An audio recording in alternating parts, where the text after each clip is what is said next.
Straight talk from Israel. You're listening to Israel News Talk Radio.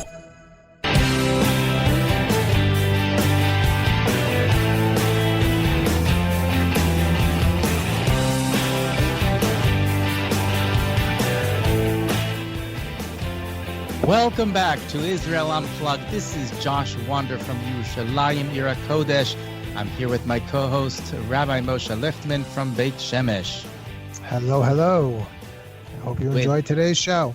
And with much Mesirut Nefesh, we know that he is not up to 100% today, so he's going above and beyond coming into the show today. So we owe him a debt of gratitude and an applause for for him coming in. Israel Unplugged, of course, is where you get the unadulterated facts of where we're holding in the redemptive process, focusing primarily on the ingathering of the exiles. This is a live show, and if you are unfortunate enough to be stuck in North America, you can call in, and you can still feel a part of the land by calling in and speaking to us. The number would be 301-768-4841, 301-768-4841. And if you're fortunate enough to be here in the land, you're here in Eretz Israel, you can also call in and you can give your comments, suggestions, questions. The number would be 02-650-0151,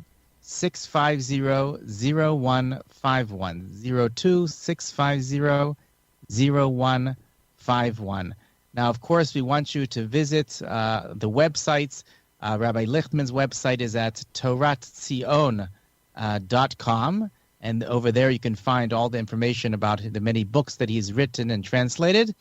And you can also are encouraged to visit our website at bringthemhome.org.il, also at itstimetolive.com and israeltorah.org. All those sites bring you to the same place. It is a hub of information about making Aliyah, why one should make Aliyah today. It has a video series that is professionally made in order to give you all the information. It has a blog.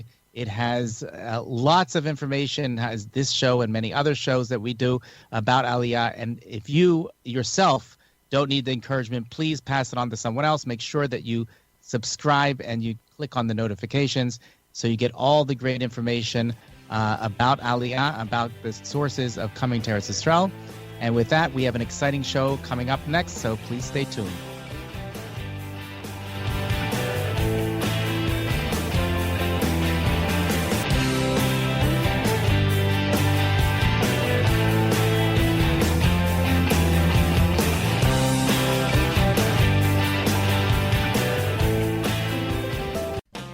How did a nice Jewish girl from Delaware end up living in Israel? Shalom, I'm Natalie Sapinski. Join me on my show, Returning Home. Meet different people who have moved to Israel. Hear their personal stories, their highs, their lows, and everything in between. Each week, we talk to experts on immigration and the process of moving to Israel. Listen to Returning Home every Thursday, only on Israel News Talk Radio.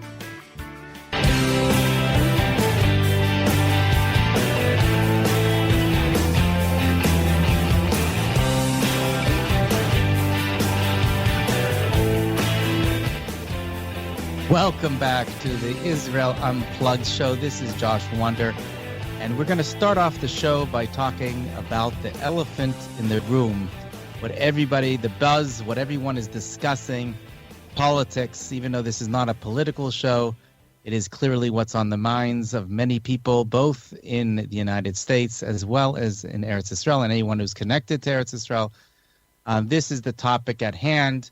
I've had in the past week numerous people contact me and say that they are delaying or canceling their Aliyah because of what's going on. I've had a number of people, even here in Israel, say we have to pack up and move out.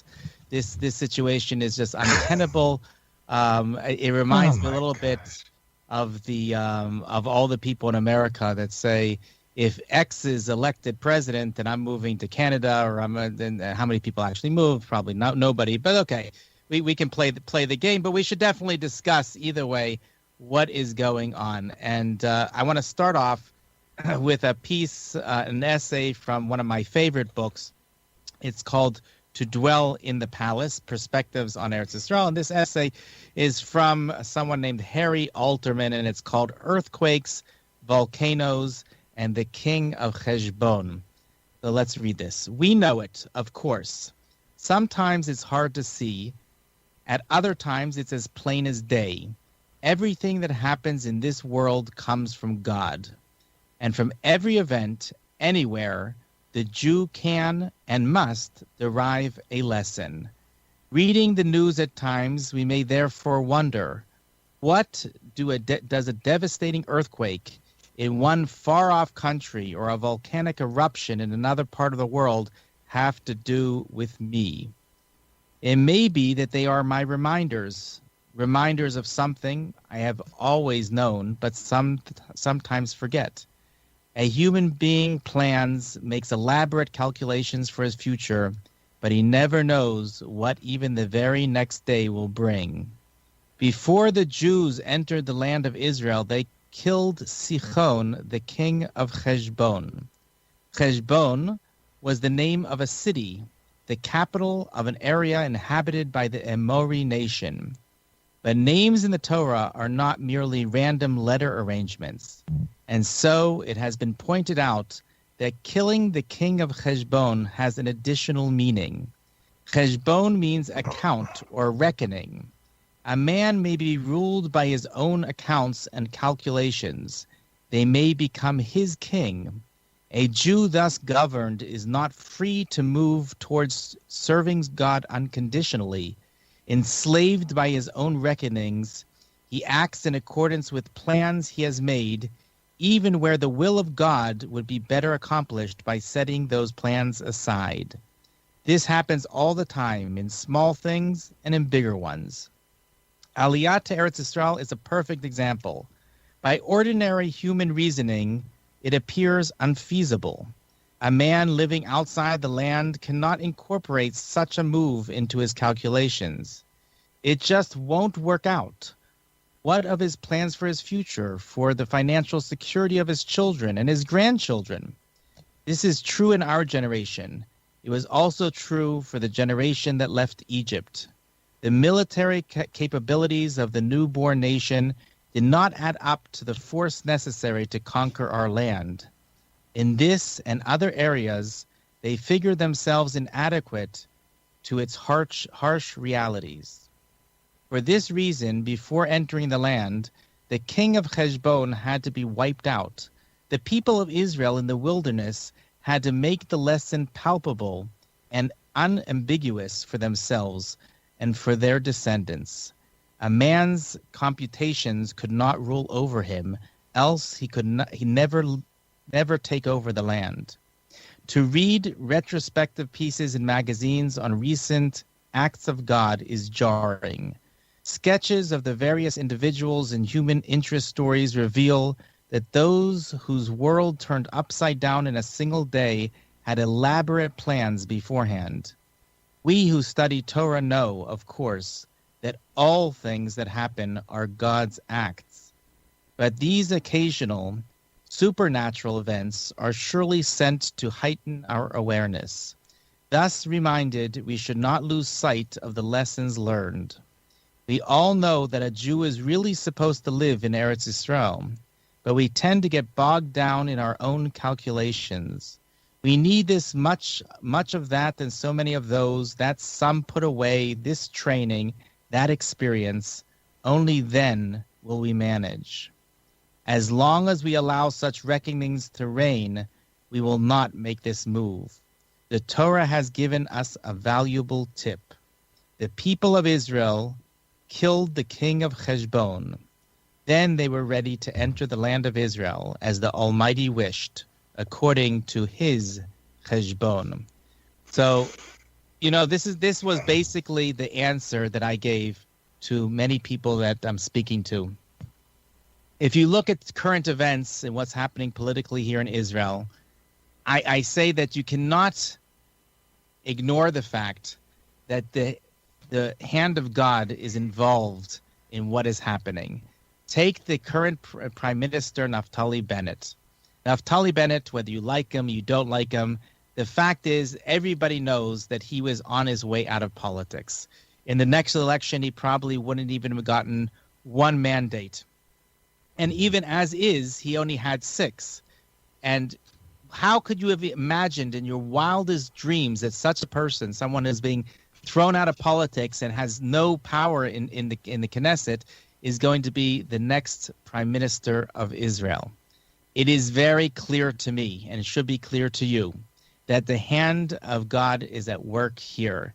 It says that Leiv Melech b'Shem Hashem, b'Yad Hashem, everything that happens, every king, every leader of a country is controlled like a puppet by God.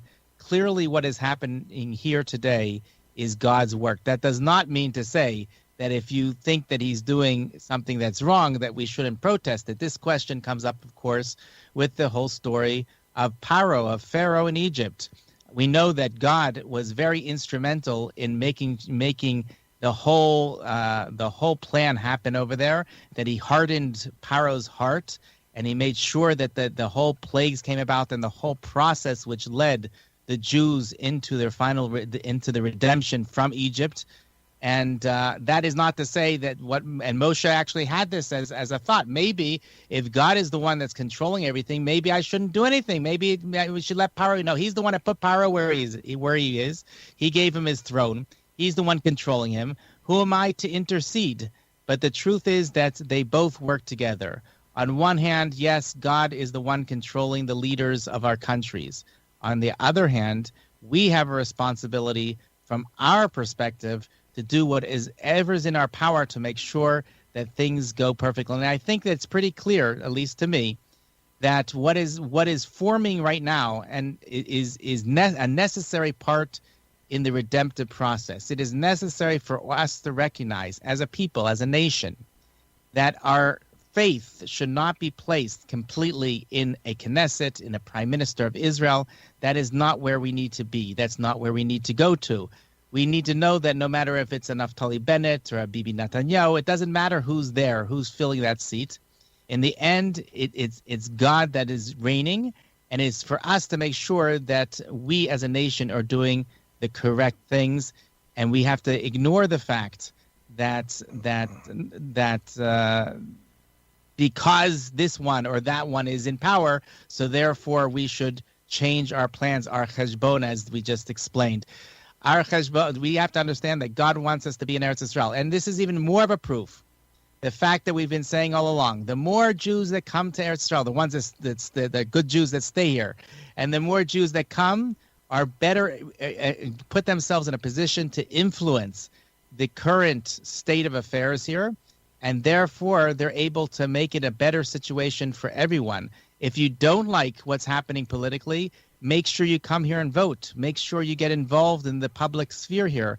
Make sure you participate in community activities in order to change things. That's the way things are going to change. They're not going to change by sitting back in Toronto, in Borough Park, in Muncie, wherever you happen to be, in Lakewood, sitting back and waiting for things to change and become a perfect reality for me to move to. And even if that happens, you will not get the schutz, you will not get the merit of having made that happen. You have the opportunity now to be an active participant, to come to the land of Israel and to be actively involved in its building and its progress towards the final redemption. And the only way that you can do that is to come here and make it happen. What do you think, Ramosha? Yeah, no, I was going to add that point that you added at the end, that it's an excuse. It's clearly an excuse, because if it really bothers you, so then the answer is not to hide away and put your head in the sand. The answer is to come and make a difference and make sure that next time the proper prime minister is put into office. We don't have time right now to develop more, but I think it is important. I think people are overdoing the ringing the bells of like, oh my God, this is it. This is the end. Everything's coming to an end. Maybe we'll continue it right after the break, and we'll talk about this a little more. But let's put things in perspective. I mean, thank God, it's still a Jewish government, the majority of it. The head of it is a right-wing, somewhat religious. I don't know about right-wing. Okay. Whatever. We could talk about it, but the point is, there have been much worse prime ministers. That is true. Before. But okay, we'll get back to this right after the break. Make sure you stick with us.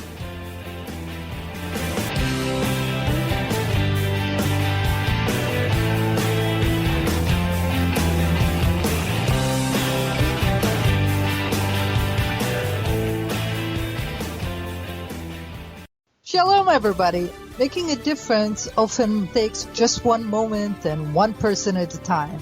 I am Orly Benny Davis, your show host on Israel News Talk Radios from Jerusalem with Love. You'll be hearing people talking about politics, religion, social issues, and making a better tomorrow. Join me, Orly Benny Davis, for God and Country. From Jerusalem with Love. Wednesdays on Israel News Talk Radio.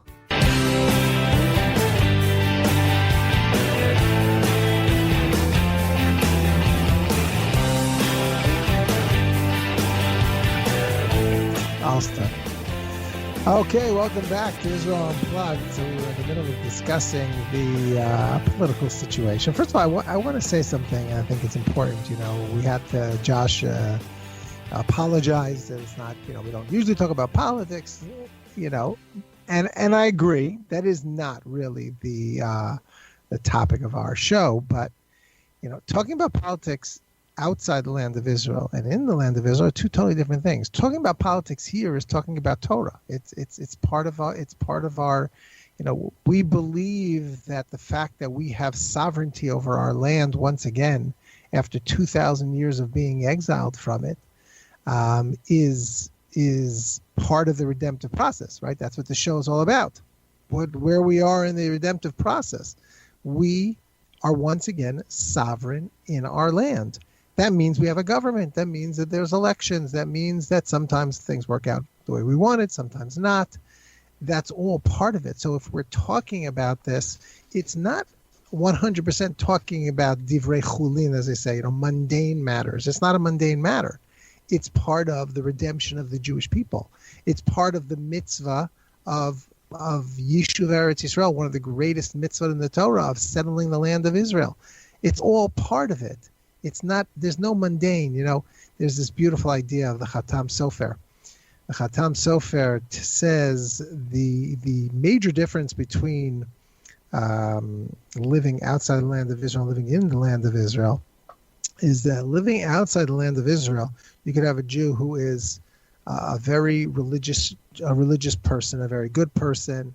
He gets up early in the morning and he learns before davening, let's say, and then he davens, he prays to God, and eventually, maybe even he spends some time after davening, learning a little bit more, doing some chesed, doing some acts of kindness, and who knows what.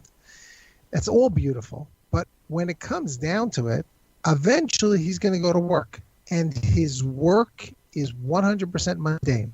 There is nothing intrinsically spiritual about being a doctor, lawyer, fireman in outside the land of Israel.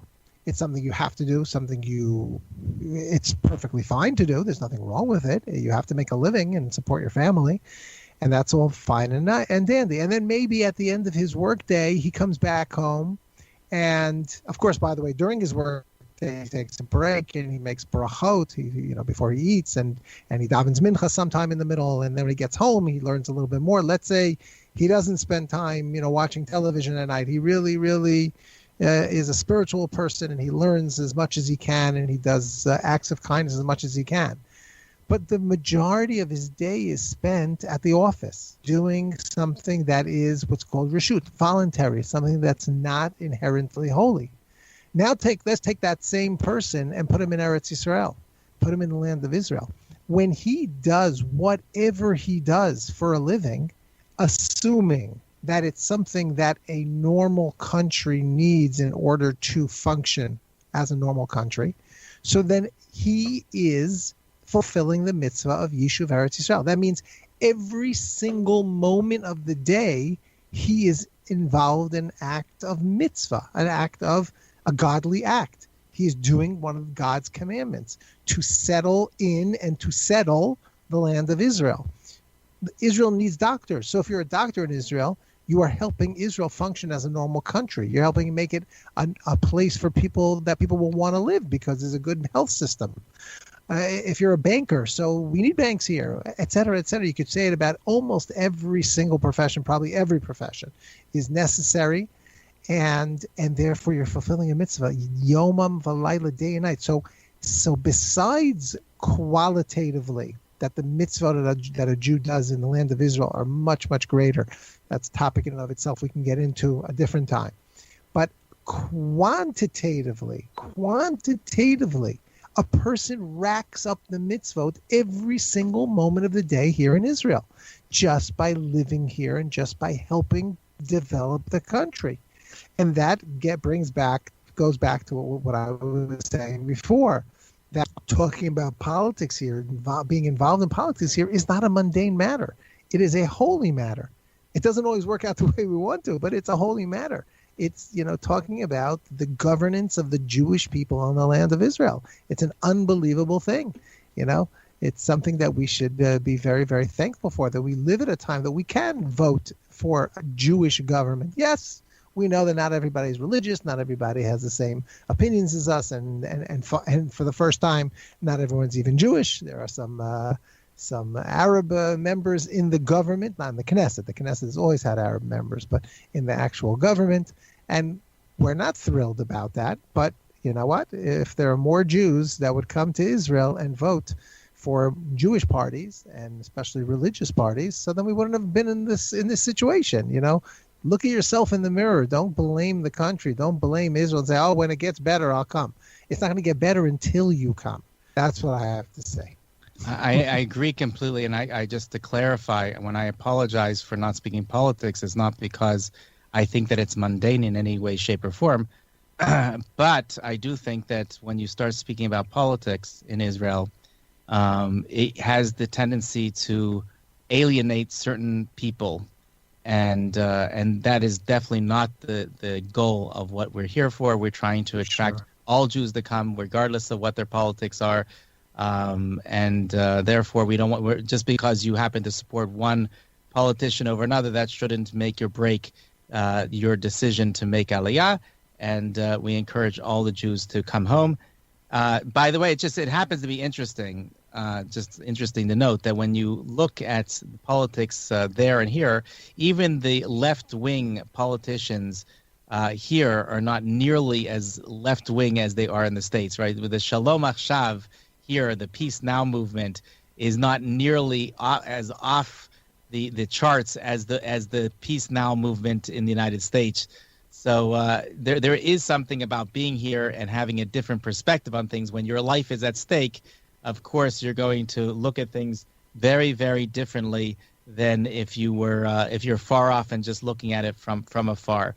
I heard this amazing mashal, this amazing analogy this past week from a rabbi named Manis Friedman. If you don't know who he is, you should look him up. He is a great speaker from Chabad, from the Chabad movement. Avram Fried's brother, right? Is he? Yes. I didn't know that. Yes. Avram Fried is really Fried. No, that I knew. I knew they're cousins, really, but I didn't know they was brothers. Okay, because I know other Friedmen. I'm pretty sure it's brothers, yeah. Very interesting. So Manis gave this incredible mashal. It wasn't related to politics. It was related to something else. But it's still, I think it's a perfect mashal, and I'm going to steal it from him and use it all the time now. He said, if you take a ship, let's say you have a ship that leaves port in the United States towards the Holy Land, and it's full of people that are making Aliyah. They're getting on the ship to move towards Eretz Israel. And on the deck of the ship, there are some people, you notice that instead of walking eastward, they're walking in the opposite direction. They're walking on the deck, they're walking westward.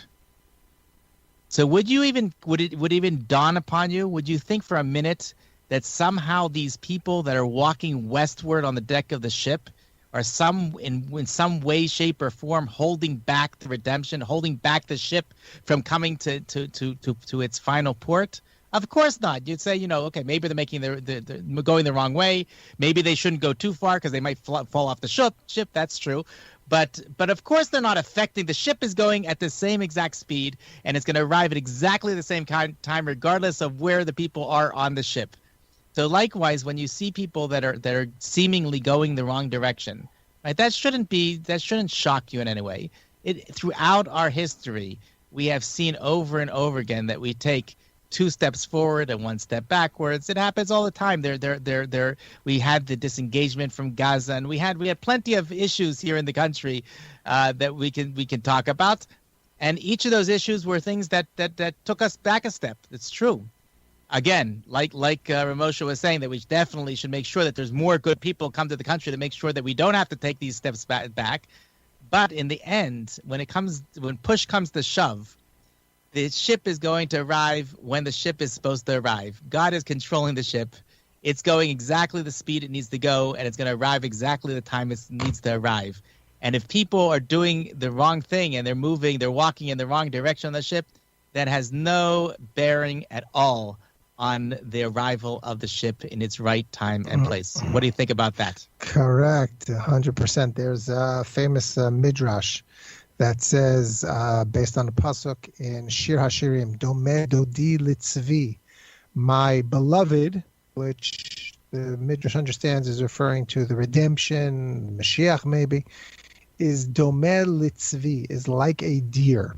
And it says, just like a deer, nichse v'nigle, it is covered or hidden and revealed, covered or hidden and revealed. So too, the redemption is revealed and hidden, revealed and hidden. What does that mean? So if you ever watch a deer, if you go to En Gedi, you see beautiful deer there. So you'll see it at one moment, and then you'll turn your head for a second, and it's like, where'd it go? You have no idea where it went. And you look a little bit more, and you find, oh wait, it got already to the next hill. It hides itself, and then it reveals itself, hides and reveals, and that's why the redemption is the same way. The midrash there says the same thing will be in the future. The future redemption will be ups and downs. There's going to be steps backwards and steps forward. And as you said, the general direction is still the same direction. God has a plan. The plan is to redeem the Jewish people. It's, we could make it happen, without any downs, only ups, but we have to do tshuva.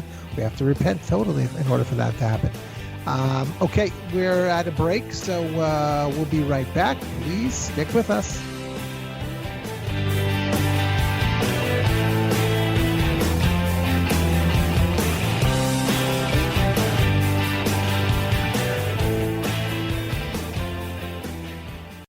You're listening to Israel News Talk Radio. This is Shai Ben-Tekoa, and each week I'll be webcasting to you from Judea, origin of the word Jew, a people besieged and beleaguered in every generation.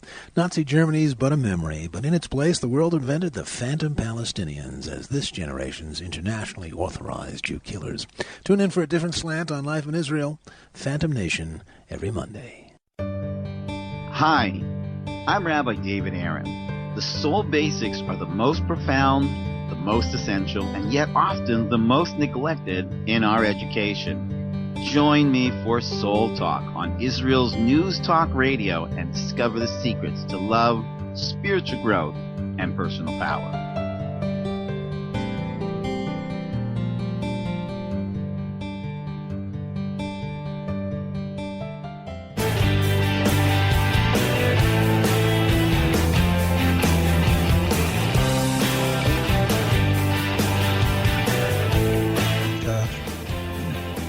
Welcome back to Israel Unplugged. This is the last section of this show, so make sure that if you can, you should call in now. If you're in North America, 301-768-4841 with your questions, your comments, anything you want to say on the air about Aliyah and Eretz Israel, as long as it's positive.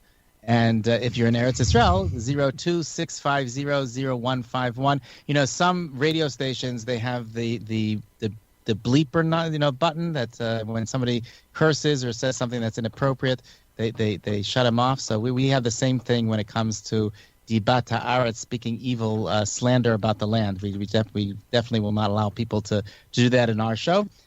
Israel is really the only country in the world where you see so many things that you would never see anywhere else. Again, from an essay from this book, I think from Abe Weiss, he gives a list over here, which I think is great. Israel is the only country in the world where all the rooms in all public buildings have mezuzot on their doorposts. It's the only country in the world where when you greet the street cleaner in the morning, he responds with a quotation from the Tanakh or a Siddur. It's the only country in the world where the sign on the hospital entrance reads, "Today the entry of Kohanim is permitted." It's the only country in the world where a passerby on the street, hearing the call from a balcony for a 10th man, will go up to the apartment of mourners and complete the minyan. It's the only country in the world where all the daily newspapers put out a special Purim edition with bogus news, and radio and TV news programs often do the same. It's the only country in the world where when a family goes away for the holiday, they routinely turn over their keys to a neighbor who needs spare sleeping space for holiday guests. It's the only country in the world where bins of bread and rolls and of milk bags are deposited at dawn in front of closed grocery stores and restaurants, and no one touches them unless someone needs his groceries early, in which case he takes what he needs and sends a child after when the store opens to pay the bill. It's the only country in the world where trucks, buses, and ambulances are parked overnight in front of their drivers' homes. It's the only country in the world where during the days preceding Pesach, visitors to public buildings are requested not to bring in any chametz. It's the only country in the world where the checkout girls in the supermarkets dress up in costume for Purim. It's the only country in the world in which on the months with major Jewish holidays, government pension checks are sent out a week before the holiday instead of on the usual last week of the month. Government employees receive a substantial advance on their salary the week before a holiday as well to make holiday buying easier. It's the only country in the world where handicapped drivers have permanently assigned parking places in front of their homes. It's the only country in the world where there are 12,000 doctors for a general population of 4.5 million, of course, as written a while ago, the highest ratio in the world. It's the only country in the world where there are over 10,000 synagogues. It's the only country in the world where youngsters get up in the bus and give their seats to elderly or pregnant passengers and get yelled at strangers if they don't. It's the only country in the world where fathers of newborns are granted paid leave from work, and if it's a boy, they get the day off for the circumcision as well. It's the only country in the world where framed copies of the Aseret HaDibrot are posted on the walls of the railroad passenger cars. It's the only country in the world where all Jewish holidays are national holidays. It's the only country in the world where there is a supply of Tehillim books available for the families of patients in hospital waiting rooms, as well as in the doctors' and dentists' offices. It's the only country in the world where in the only subway system in Haifa, the doors that let passengers in and out are inscribed with the Torah's commandment to rise before the old age and to honor the elderly. It's the only country in the world where the remains of soldiers uncovered by archaeologists are given a proper Jewish military burial 2,000 years after they fell in battle. It's the only country in the world where there are branch offices of banks in hospital lobbies. It's the only country in the world where after office hours, mayors answer phone calls at home from regular citizens, doctors, lawyers, and other professionals also list their home phone numbers and accept calls after hours with good cheer. It's the only country in the world where the president and his wife hold open house, welcoming groups and individuals, over 5,000 in all, on the first day of Chol HaMoed in their sukkah. It's the only country in the world where strangers stop you in the street at midday and tell you to put a hat on your child's head because the sun is too strong. It's the only country in the world where an invitation to a simcha automatically implies the husband and the wife, the children, the grandparents, the grandchildren, without reply cards. It's the only country in the world where most blonde, blue-eyed kids are Jewish. It's the only country in the world where soldiers pore over tractates of Talmud at the side of their Sherman tanks. It's the only country in the world where almost every home is a private hotel with relatives and friends from all around the world dropping in all through the year. It's the only country in the world where the capital city has 70 names. It's the only country in the world where political parties set up their own banking networks, some with international branches. It's the only country in the world where total strangers on the street, in buses, and in public places greet you with a hearty Shalom Aleichem. It's the only country in the world before the high holidays, and on each Erev Rosh Chodesh, special buses are scheduled by the bus companies to take people to cemeteries at the outskirts of the cities. It's the only country in the world where bank guards and street beggars read Tehillim as they sit. It's the only country in the world where in the cities and rural settlements, the music that fills the air each weekday morning is the sweet sound of little children shouting outside their kindergartens in Hebrew. It's the only country in the world where a man eating in a restaurant is asked to leave his meal and join a minyan in the kitchen. The cook has yard sight. It's the only country in the world where there is an annual Bible quiz for prison inmates. It's the only country in the world where all your neighbors are Jewish, as are your doctors, your dentists, your grocers, your carpenters, your plumbers, and your repairmen. It's the only country in the world where on a Sabbath or holiday, you realize that the Baal Shacharis was born in Russia, the Baal Koreh in America, and the Baal Musaf in France. It's the only country in the world where so many people still live abroad, and even those who died there have their names inscribed on a wall, a door, in a park, or in a building lobby, each wanting to have his little part in the building of the land. It's the only country in the world where small neighborhood grocers offer lower prices than the supermarkets. It's the only country in the world where Bible contests are held regularly in the armed forces.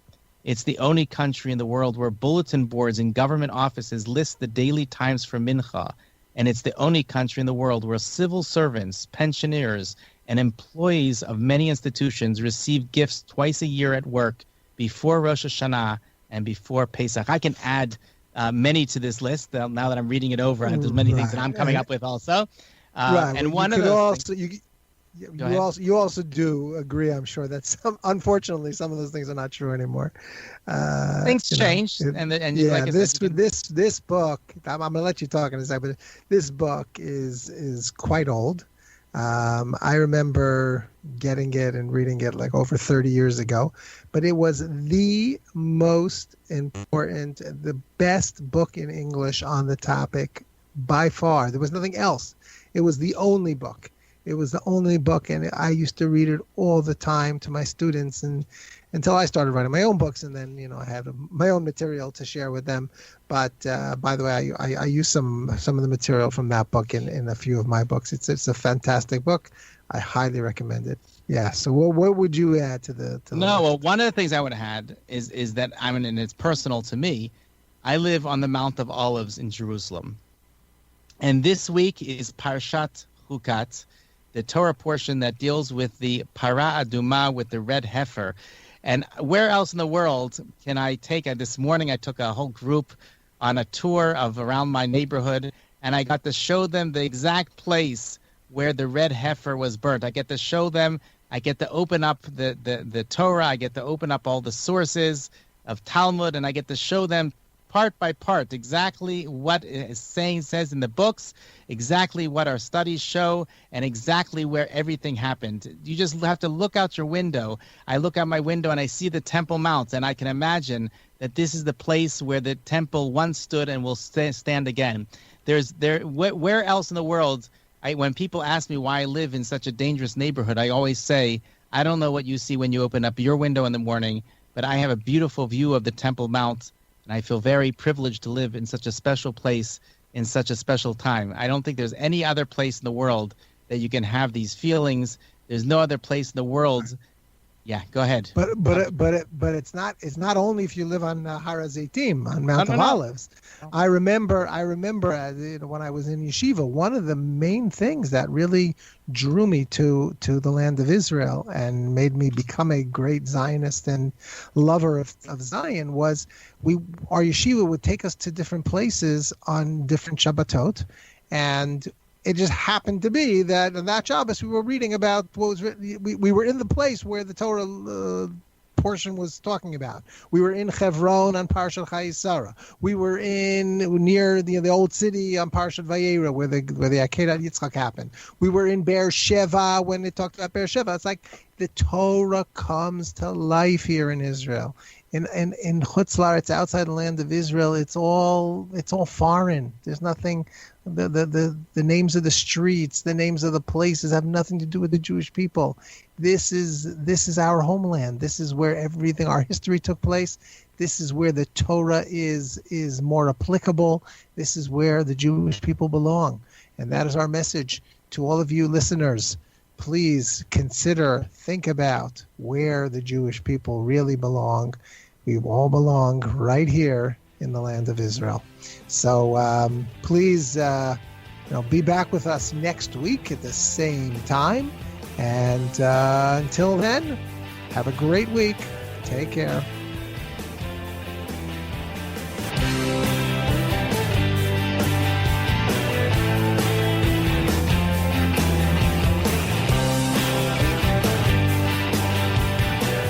Israel News Talk Radio's chat room. Just click the orange button at the top of the IsraelNewsTalkRadio.home page, log in as yourself or an anonymous guest, and join in on the fun. You'll meet other listeners from all over the world who listen to Israel News Talk Radio, and you can make new friends. Israel News Talk Radio's chat room. It's the closest you can get to being in the studio with us. We love listening to Israel News Talk Radio. Where can you get the inside news on Israel? At Israel News Talk Radio, we're dedicated to sharing Israel's inside story with the world by providing our listeners with news on Israeli politics, current affairs, and Israeli Jewish culture. The Israel News Talk Radio homepage also provides you, the listener, with useful information at your fingertips, with scrolling news headlines, weather, currency exchange, Shabbat candlelighting times, and so much more. Our radio programming is always accessible and on demand. We operate absolutely free of charge for everyone, everywhere. If you love what we do, partner with us now by becoming an Israel News Talk Radio supporter. With your support, you'll be inscribed on our Israel News Talk Radio Wall of Fame. There's nothing like us in the world. Be part of something great. Israel News Talk Radio. Straight talk from Israel. If you love Israel News Talk Radio, then you'll love our Facebook page. We keep you up to date on what's happening in Israel, plus little surprise treasures that we don't share on the radio. Go now to follow us on Facebook. Just look for the Israel News Talk Radio Facebook page, and don't forget to subscribe and follow us by clicking on the like button. We post great stuff there that you'll want to share. Israel News Talk Radio on Facebook and Israel News Radio on Twitter. News, opinion, and more. You're listening to Israel News Talk Radio.